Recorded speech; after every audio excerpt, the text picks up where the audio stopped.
and introduce you to the chair of the next session. The next session is going to be chaired by Dr. Tushar Shah, who is a senior fellow at the International Institute for Water Management India.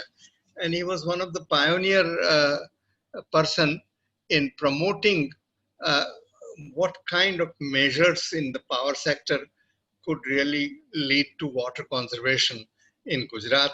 I think the feeder separation was something that he was strongly argued for, and he's also pushing for. He has done experimental experiments also on the ground on promoting solar pumps where the surplus energy is sold to the discoms as well. So may I request Dr. Tushar Shah to take over from here. Thank you, thank you, Dr. Parekh. I'm delighted to be a part of this webinar, and we have about 1 hour to discuss the role of solar pumps in Odisha's agriculture. I'll just make a few introductory remarks, put some thoughts on the table, and then invite the panelists to say their piece.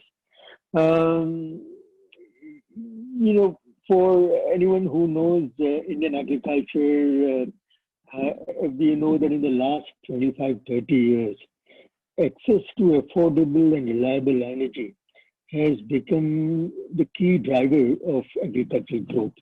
The eastern part of India, which has kind of suffered delay in the spread of rural electricity network, agriculture has had to depend primarily on diesel pumps for irrigation. And this basically has made irrigation extremely expensive.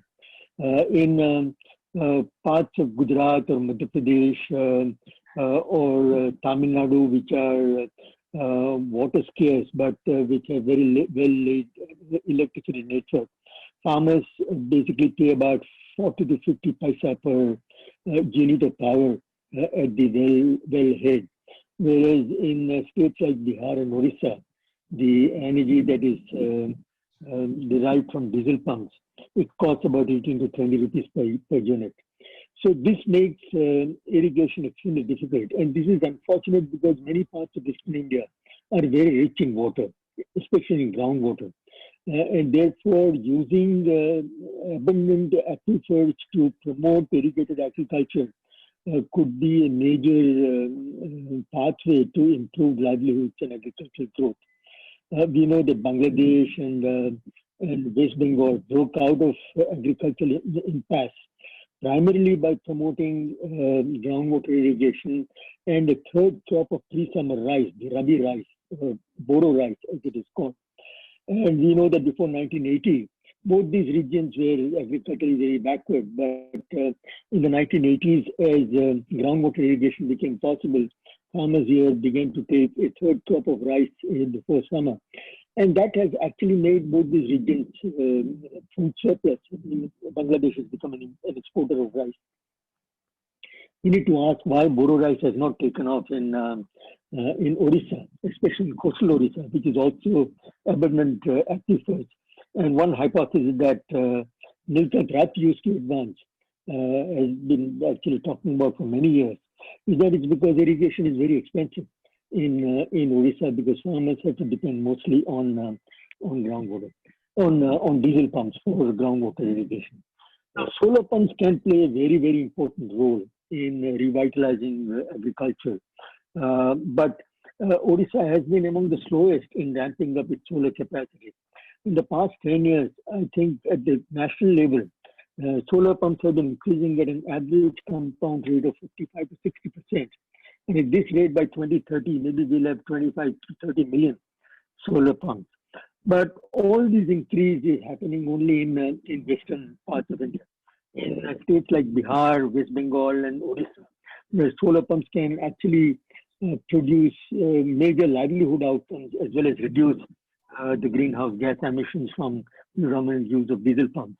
The rate of growth of solar pumps has been very, very slow. And I think this is an issue that should be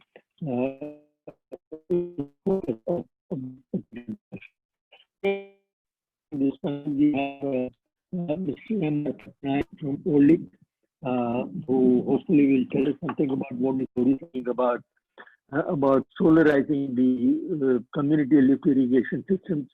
We have Mr. Chaudhary from ORDEA, and then we have a presentation from IRADE by Mr. Ashutosh Sharma. So may I first invite Mr. Patnaik to share with us his viewpoint on the role of solar pumps in irrigation in agricultural development in Odisha. Mr. Patnaik. Yeah, good afternoon, everybody. Odisha Lift Irrigation Corporation is a 50 years old company who is dealing with the lift irrigation project and giving irrigation facility by pumping system only. And till 2010, Odisha Lift Irrigation was providing the irrigation facility to the community-based project through Pani Panchayat. But subsequently, they have decided to extend the irrigation facility to the individual beneficiary, such that other people, individual beneficiary and farmers, they should get the irrigation facility. Then in 2010-11, we have started this Biju Krishak borewell scheme. And as of now, we have installed more than 90,000 borewells and energized about 72,000 borewells till date. But what happened initially till 2014-15, this borewell scheme is supplied with the power supply from the grid supply. But in some area, it was found that the grid supply is not available. So we have extended that borewell with solar pumping system. Till date, we have installed almost 1,200 solar pumps throughout the state. The constraint throughout the state is the solar pumps are coupled with the DC motors. So what happens if something goes wrong? So it is not immediately possible to repair DC motor at rural skilled people. So it is suggested why they are, now they are using brushless BLDC motors, but BLDC motors is high starting torque. So absolutely it is not necessary a high starting torque motor. So why they are not manufacturing the pump set with the same squirrel cage motor? The second constraint in the field area is Odisha is prone to cyclone, and so in the coastal belt, it is not possible to use to install these solar panels, because wind speed sometimes almost in every year cyclone comes and its speed is 150 to 200 kilometers. So adequate mechanism should be there for installation of solar panels. So that should be taken place. And these suppose if they will use instead of DC motor, if they will use AC motor, squirrel cage motor. So if anything goes wrong with the solar motor, the installed with the DC motor, so immediately they can use the same motor for DG set or something, such that they can save the truck. So it is suggested. So we should tell all the manufacturers to design with the AC motor. They should sell with the AC motors, and AC motors is more friendly to the farmers than DC motor in present context. So the third thing is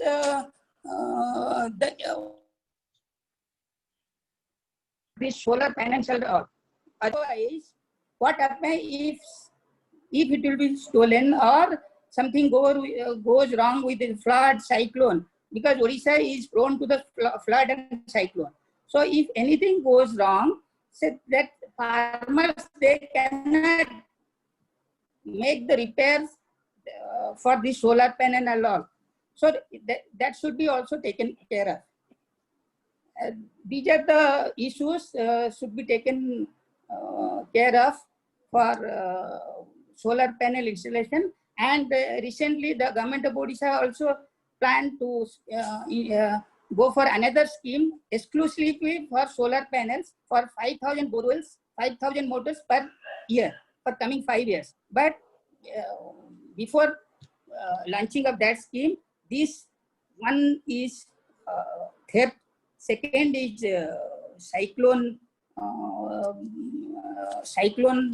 problem, and the third is insurance. These three things to be taken care of for consideration of installation of solar panels. Otherwise, it will, and as we know, the break-even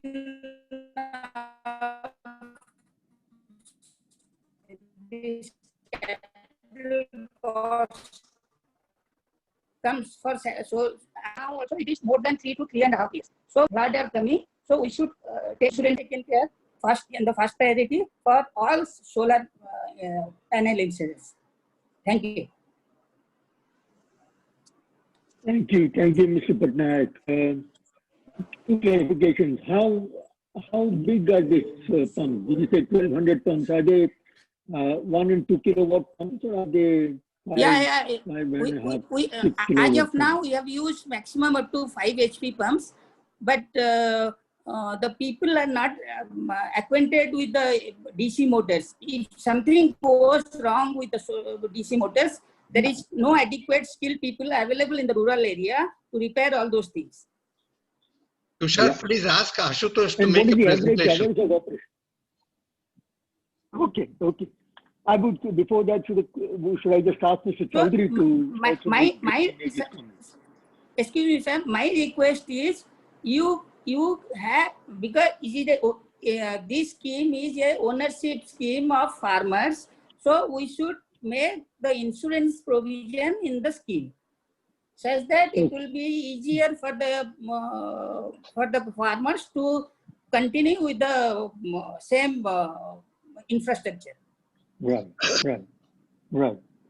Mr. Chaudhary, would you like to briefly?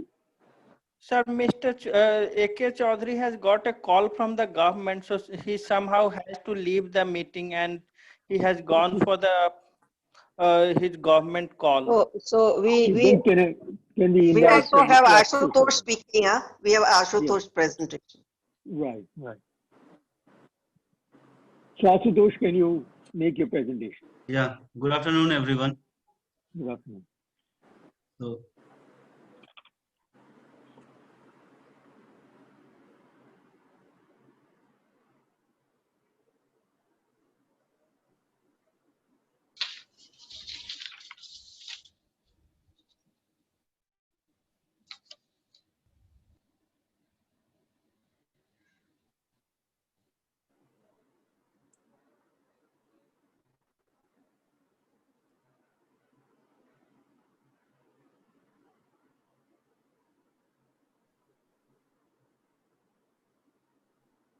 Ashutosh?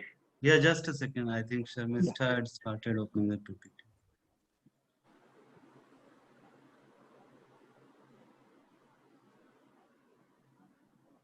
Yeah, so good afternoon, everyone. I am Ashutosh Sharma, Area Convener at IRADE, New Delhi, and I will be presenting this with Mr. Chandrasekhar Singh, who is Senior Research Analyst at IRADE. As it has been already discussed a lot about promoting solar pumps in the agriculture sector, need of irrigation, and the losses DISCOMs make. So I will straight away jump to the next, please. Like what objectives we have during this. So our study objective is to promote low carbon irrigation, which may assist in achieving India's NDC goal. To reduce over-exploitation of groundwater. So it has been seen that if the electricity charges is very less, then farmer may use it more, and therefore we may have a depleting groundwater. Assess the potential of low carbon irrigation, GHG emission saving through the adoption of solar water pumps, and explore alternative policy to identify a win-win solution for each stakeholder. So we have done this study for Gujarat earlier, and we are doing this for Odisha and Assam. The difference between Odisha and Gujarat is Gujarat will have a dedicated feeder for agriculture. Odisha does not have a dedicated feeder for agriculture. Moreover, the water availability, the groundwater availability in Odisha is quite better than Gujarat, which can be seen from this slide. Next, please. And the second difference is, like, if you see the map on the left hand panel, which shows that how many micro irrigation schemes is being run on electricity, and the darker red color, it shows that more and more micro irrigation schemes are being energized with electricity, and the lighter color like yellow and orange shows less. So of India, they are very much the irrigation system is very much running on the electricity, whereas in Odisha, Bihar and all, it's the electric micro irrigation availability is less, which means that electricity are mainly run on diesel pumps. Now, when we come to the right hand panel, which shows that the groundwater potential utilization as a percentage of groundwater potential created. So again, it says that what is the percentage of groundwater potential which was created has been utilized by the farmers. And we see here in the graph that Odisha is utilizing comparatively lower groundwater compared to what they have created or what has been created for them. The one reason which Tushar Shah sir has already said that can be the costing. So pumping groundwater from borewell and tube well may be expensive because Odisha largely depend upon the diesel water pumps. The electricity agriculture sector accounts only 2% of the agriculture energy electricity consumption. And a recent policy by government of Odisha had been Saur Jal Nidhi scheme, which provides 0.5 HP pumps to farmers. Next slide, please.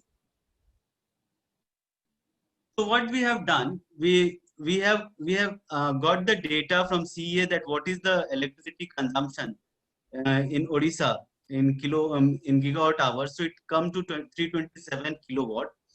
Now suppose if we assume that 10% of this, 25% of this, and 35% of this electricity has to come from the solar pump, then what will be the size of the what will be the load size of the solar panels, what will be the cost, and how much energy will be generated. So on the left hand panel we see that at a 10% level, 32 gigawatt, 32.7 gigawatt energy will go for the pumping, and 49.1% will go for the feed-in tariff.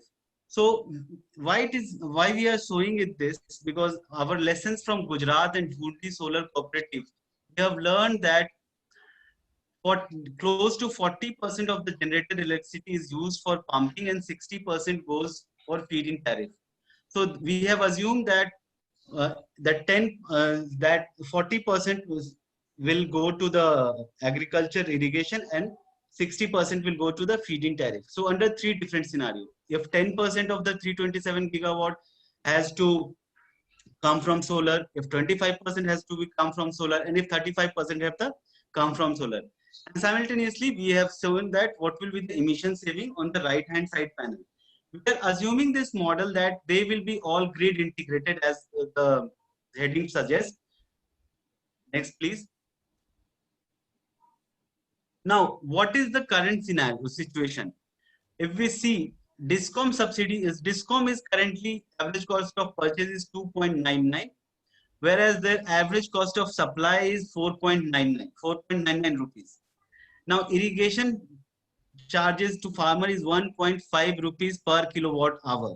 So DISCOM, if we compare it with the average cost of supply and irrigation charge to farmer, DISCOM is making a loss of 3.49 rupees per kilowatt hour they are providing to the agriculture sector.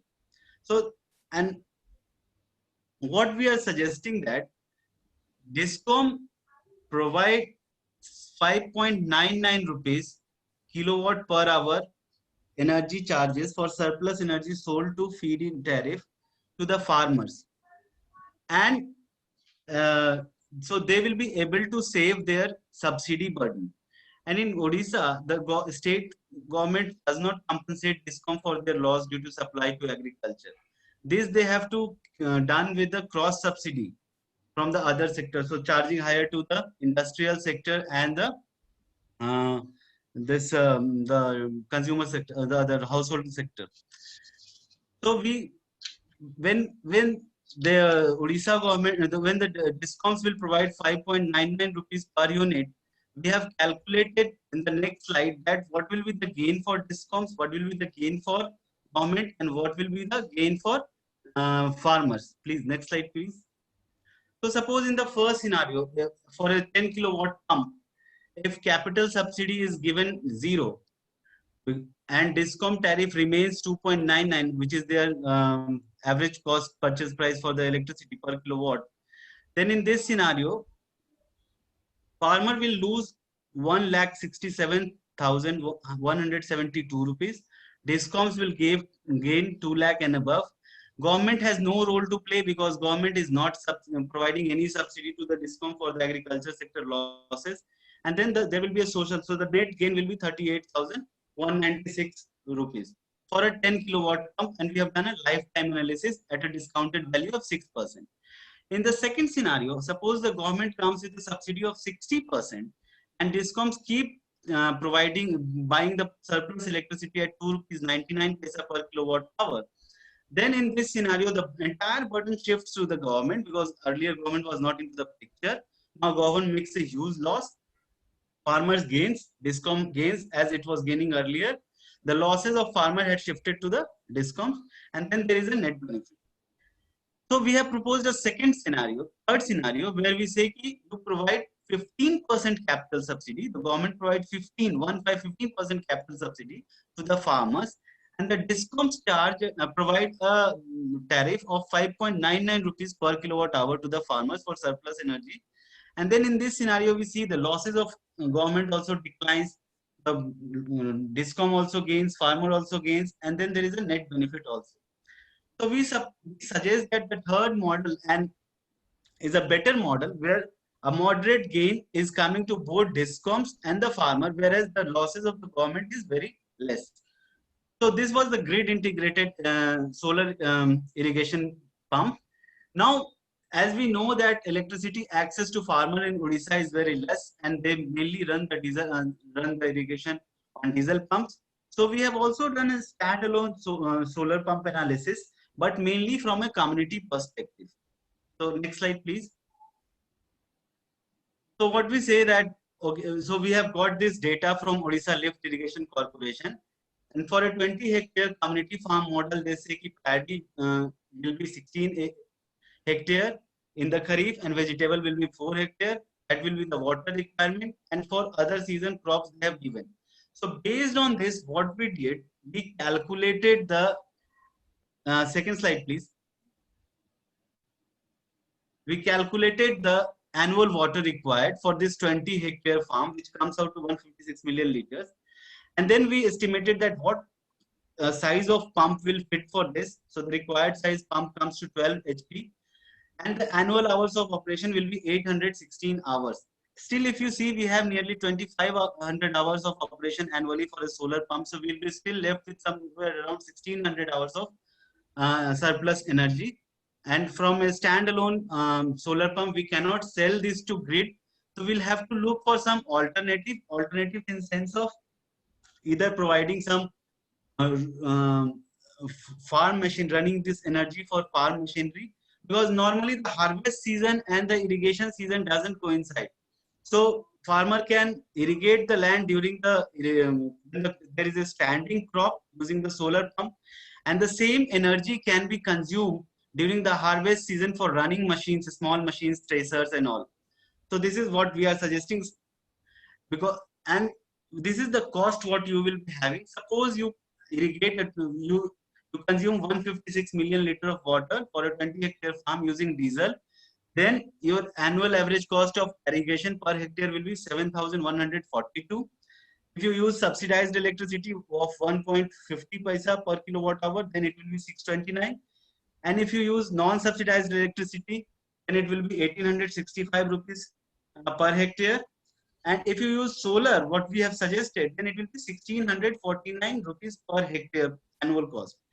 So this solar cost comes in between the subsidized electricity and non-subsidized electricity. And from this perspective also, we feel that being a clean energy, it remains a viable source of irrigation from a community stand-alone solar water pump system. Next slide, please. We can skip this. So I'll just come to this recommendation. So what we are suggesting that a capital subsidy of 15% by government with a tariff rate of 5.99 unit by DISCOMs will be a win-win situation for the government, DISCOMs and the farmers. And moreover, the higher tariff by the DISCOMs will encourage farmers to consume less electricity for irrigation and generate more surplus energy to sell to the grid. Second, what we are saying that since Odisha has very less energized micro irrigation pumps, so the focus of government of Odisha should be more on the standalone community solar pump. This will also what Mr. Patnaik was saying, that if it is a community property, probably the theft thing will be less compared to an individual property. Now, integrating technology similar to the facility in solar rooftop scheme, the solar irrigation pump farmers should also be facilitated to digitally keep a tab on how much energy they have generated. This learning is mainly coming from Gujarat, where the farmers were complaining that we are not able to understand how much we are generating every day. And if it's a live generation is available, then we can see whether our electricity is being sold or not, or whether the wire is connected. So here also it applies for all the grid interactive solar irrigation pumps. Now, Saur Jal Nidhi Yojana is an individual scheme for 0.5 HP pumps. We suggest that the government and the policy maker may reassess this based on the irrigation demand of farmers and its impact to introduce an optimum size of solar irrigation pumps. And creating awareness is very important among farmers about solar irrigation pump and its benefit. Social impact assessment can be carried out for pilot to improve and launch statewide program. So I complete here. Thank you very much. Thank you, Ashutosh. I think this is a very interesting presentation. We don't have much time, but if there are any questions or comments, we can quickly take them. I think one thing about solar pumps, I mean, by way of, if there are no questions, then I can just make a complete remark or two. Sir, I have one question. Yeah, sure. Sir, I have one question. Sir, for community projects, suppose we will go for a 15 HP pump set. So the space required is around 3,000 square feet area. And it is even difficult to get 3,000 square feet area in the rural river coast, river bank. So because no villagers or farmers independently will spare 3,000 square feet area. So it's little bit difficult. And it is also difficult to get government land of 3,000 square feet area in specific spot. So we have to take care of that also into consideration. Yeah. And in community, in community project, suppose something goes wrong with the total system, then the expenditure towards maintenance will be very high. So who will take care of that? So for that, any annual maintenance or insurance that has to be incorporated in the scheme or the proposals. So I will only like to take the first part of the question, and Tushar sir, I will request you to answer the second part, as there is a community program going on in Samastipur, so you are the better person to narrate that. So for the first question, which is 3,000 square feet, definitely no farmer will give their land free of cost, and a financial mechanism needs to be devised that how the rent can be funded for this community projects. For example, if standalone, if the grid interactive solar irrigation pump, we know that farmers are getting rent of tariff for selling electricity, so they are dedicating their land to that. here you need to devise mechanism to fund the farmer who is providing the land for that. A good remuneration. Yeah. And second question, Tushar sir can please. Yeah, I think there are, in case of solar pumps, the most important thing is the utilization factor. The initial investment is so high that if you build a solar pump and if you use it only for 600-700 hours in a year, then its economics goes on a toss. So unless you can guarantee that you will be able to use all the energy that a solar pump generates throughout the year, then it will not be worth investing in a solar pump. So having a high utilization factor is extremely important, and various models are being tried to. One experiment that we did in Bihar was they will use large 5 or 6 kilowatt solar pumps, solar pump owners as irrigation service providing entrepreneurs. It's an entrepreneurial model. It's not owned and managed by a community, but one of the farmers, a young farmer, is actually helped to acquire a 6 kilowatt pump. He's also given support in building 1,500 feet of buried pipeline network so that he can sell irrigation service to 30, 40, 50 farmers, neighboring farmers. So he is using the solar pump not only for his own irrigation needs, but primarily for becoming an entrepreneur who is selling irrigation service. So I think this kind of institutional models need to be tried. But I think solar technology, so solar pumps can do much more good in Odisha than it can do in many other places. And therefore, I think I'm very, very happy that IRADE is doing this work in Odisha. And I think the Odisha government needs to ramp up, solar irrigation capacity in a big way. Not one. One thing that on Ashutosh's presentation is that if the rural grid is not very well developed in Odisha, then I think having grid connected solar pumps would be difficult, because in Gujarat, the experience has been that it's much easier to do this on a feeder basis.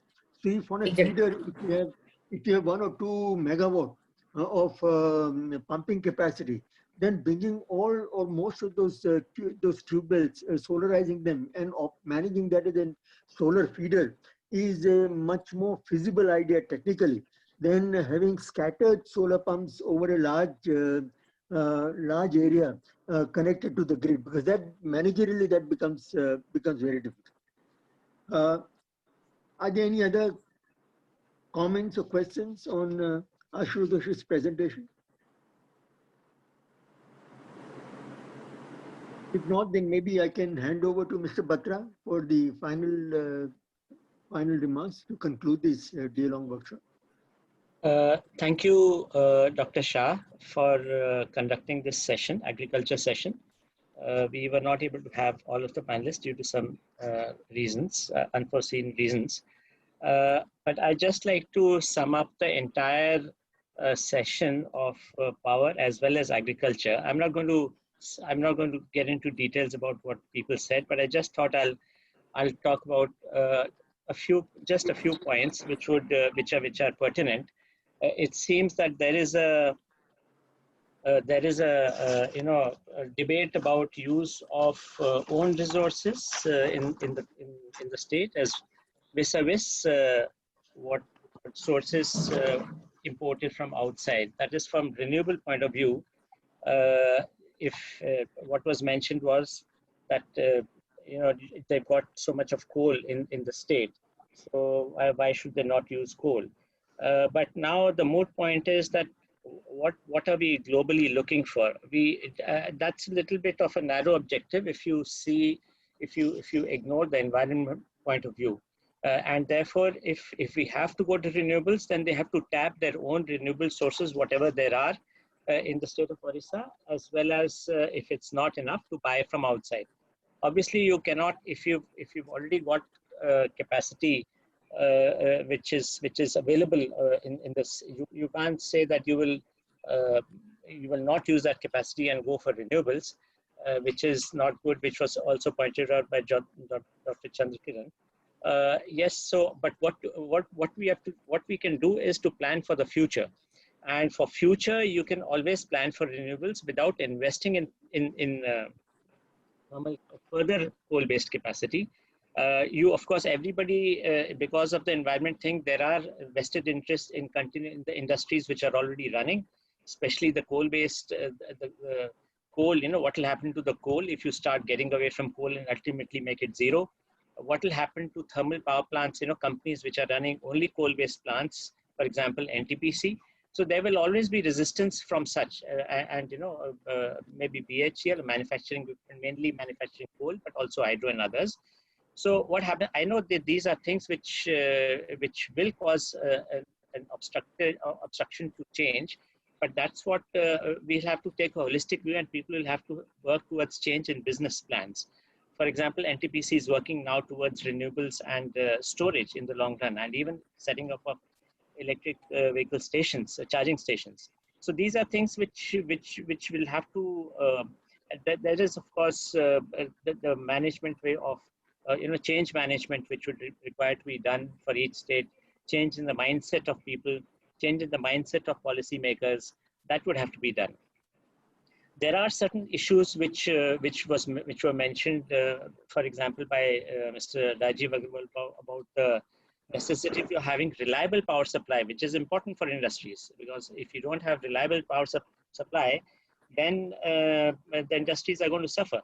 So yes, these are things which are required, which can be brought about by efficient distribution companies, into efficient distribution, and just have a standby sort of thing in case, if you have 99% reliability, you still have to cater for that 1% thing when you do not get supply.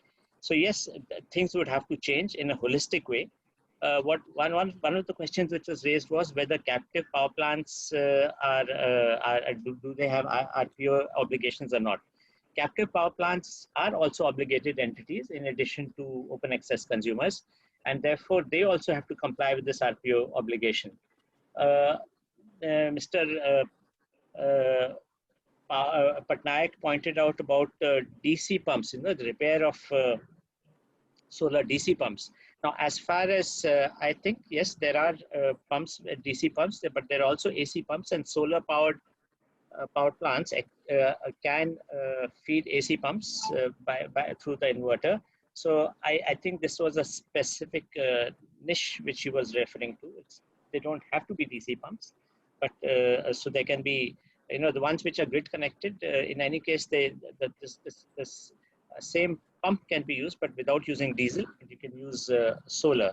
So I think there are ways of getting around these problems. About the ownership models.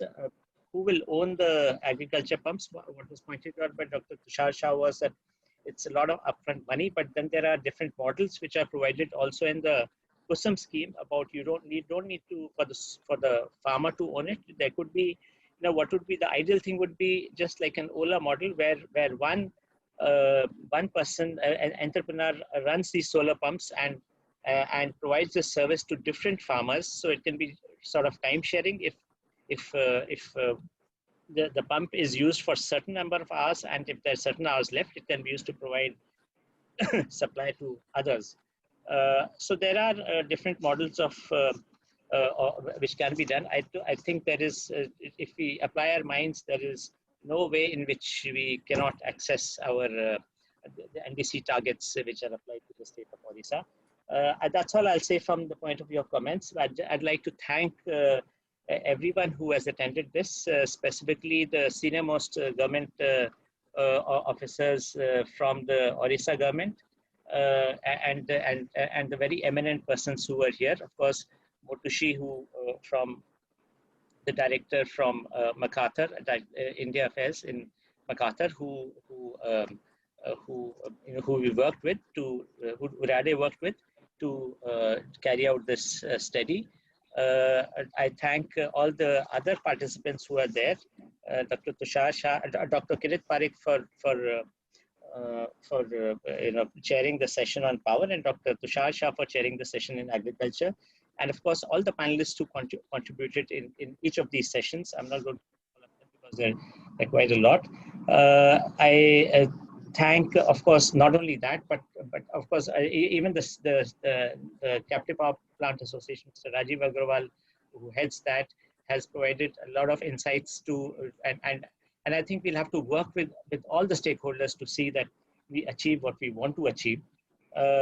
Thanks, of course, to the people who presented from IRADE, my colleagues from IRADE, as well as other colleagues who are behind the scenes and who did a lot of hard work to get this whole